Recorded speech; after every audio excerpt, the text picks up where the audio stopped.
নমস্কার বন্ধুরা, আজ আরেকটা নতুন ভ্লগে আপনাদের সবাইকে স্বাগত। আজকে চলে এসেছি দক্ষিণেশ্বরের কাছে যে আদ্যাপীঠ মন্দির আছে সেই আদ্যাপীঠ মন্দিরে। প্রথমেই আপনাদের বলে রাখি কিভাবে আসবেন এই আদ্যাপীঠ মন্দিরে। শিয়ালদা থেকে ডানকুনি লোকাল বা মেট্রো ধরে দক্ষিণেশ্বর স্টেশনে নেমে সেখান থেকে অটো বা টোটোতে করে মাত্র 10 টাকা ভাড়া দিয়েই পৌঁছে যান আদ্যাপীঠ মন্দিরে।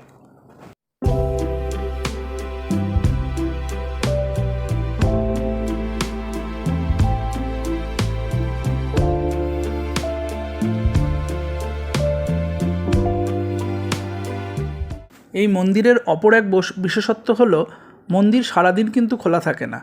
সকালে শুধুমাত্র সকাল 10:30 থেকে 11টা পর্যন্ত অর্থাৎ মায়ের ভোগের সময়, এবং বিকেলে সন্ধ্যা আরতির সময় মন্দির খোলা থাকে। যেহেতু মন্দির সারাদিন খোলা থাকে না, তাই সকল ভক্তদের জন্য মন্দিরের বাঁ দিকে আরেকটি আদ্যা মায়ের ছোটো মন্দির আছে, সেখানে ভক্তরা যে কোনো সময় গিয়ে পুজো দিতে পারে। এ প্রসঙ্গে আরেকটি কথা বলে রাখি, মন্দিরে কিন্তু ভক্তদের কোনো স্পর্শ হয় না, অর্থাৎ ভক্তরা মন্দিরকে স্পর্শ করতে পারে না। পুরো মন্দিরটি একটি গ্রিল দিয়ে ঘেরা রয়েছে। ভক্তরা নাট মন্দির থেকে মায়ের দর্শন এবং পুজো দর্শন করতে পারেন।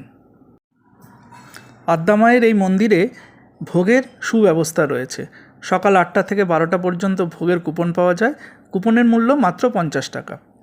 প্রতিদিন দুপুর 11:45 থেকে 2টো পর্যন্ত প্রসাদ পাওয়ার ব্যবস্থা থাকে।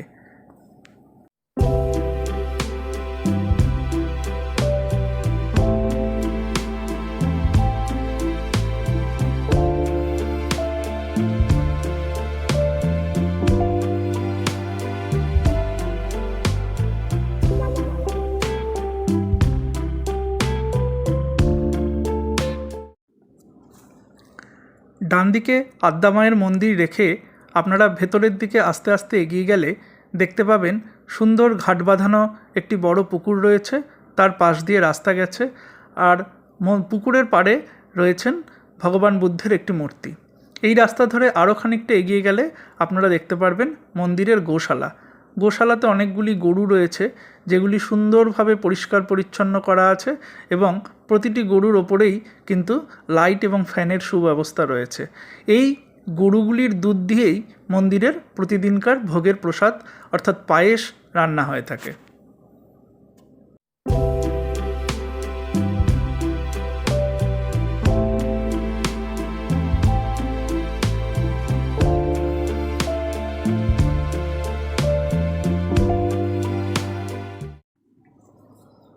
আর এই যে ডান দিকে আপনারা বড় হলটি দেখছেন, এটি হলো প্রসাদের হল।